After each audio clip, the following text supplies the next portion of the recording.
একদিন সকালে একটা সাদা গরু বনের মাঝে দাঁড়িয়েছিল। তার পাশে ছিল একটা বড় ঝুড়ি, ঝুড়িটা ভর্তি ছিল পাকা পাকা কলায়। গরুটা অনেক খুশি ছিল। এত কষ্ট করে সে এই কলাগুলো জোগাড় করেছে। তার চোখে মুখে ছিল শান্তির হাসি। ঠিক তখনই কোথা থেকে এক দুষ্টু বানর এসে হাজির।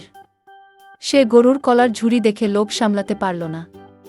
ধপ করে ঝুড়িতে হাত দিয়ে টান মারল। গরু হতবাক হয়ে গেল আর সঙ্গে সঙ্গে টেনে ধরল ঝুড়ি। দুজনেই টানাটানি করতে লাগল, কে পাবে কলা।